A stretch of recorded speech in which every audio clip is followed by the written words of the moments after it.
Hello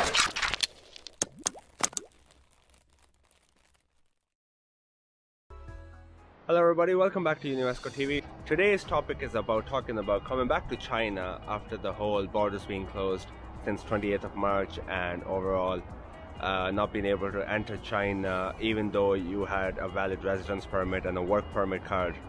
So now with the concept of PU letters, foreigners are eligible, especially after European nations. European countries are eligible to apply for permission to enter China, although they'll be subject to quarantine at the port of landing, so point of landing. So any airport that you land in, Guangzhou, Shanghai, Tianjin, whatever, you'll have to do a mandatory 14-day quarantine. Now many people are stuck abroad, they all have WOFIs here in Shanghai, in China in general, or even foreigners working for foreign or domestic companies not being able to enter back China since the borders have been closed. Now, although the foreigners are allowed to enter, especially of the European nations, they just have to apply for a special permission and one letter, which is called a PU letter. They have to apply with that.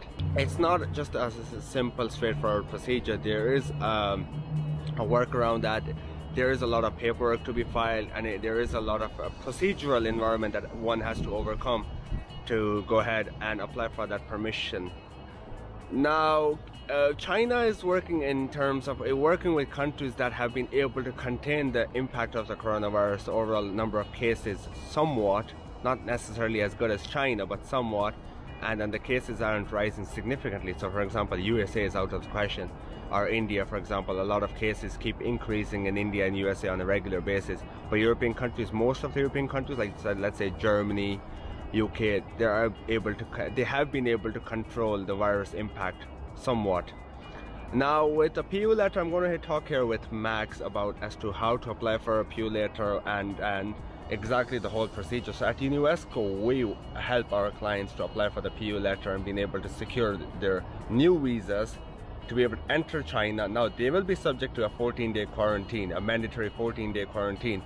But if your point of landing is also your place of residence, like let's say Shanghai, you can do 7-day at the hotel and 7-day at your own home, at your own residence. So that's also a plus point. Now in terms of the PU letter, Max, what exactly is the procedure and how to go about that? So first, as we mentioned, you need to have a WOFI or you're working for some company. Yes. So so at the first we need to apply in like district government. Okay. They need to you need to provide all the documents like the personal information, yes, company information, this and that, and also like where you like get the PU letter, you need to give them the detail, like maybe for example Spain, I do it in Madrid, something like that. And the most important things will be like you need to give them a reason, like for example you're a general manager for blah blah company, that's why you're so important to this company need you to come back. That's very important because So in terms of overall, your position has to have an impact to the overall Chinese economy, not necessarily a huge impact, but then the position that you are working for, it must contribute something to the local economy. So if you're in the sales department, maybe not necessarily, the chance of you securing a letter or the visa might be slim.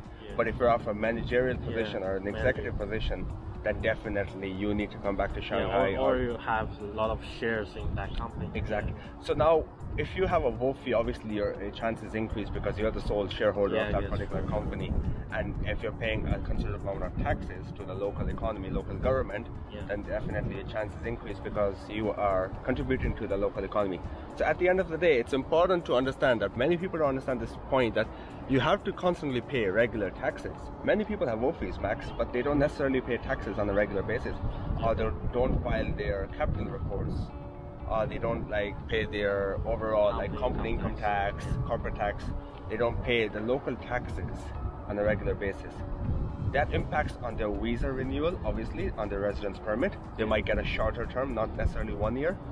But then situation like these now, where's the overall coronavirus impact, they're not able to enter back China because the government's like, you haven't contributed enough money to the local economy. So why would we offer you a visa? Why would we grant you a visa to enter back China to do what? Thank you so much for watching. If you have any questions, feel free to write to us. And once again, please do like, share, and subscribe to this channel.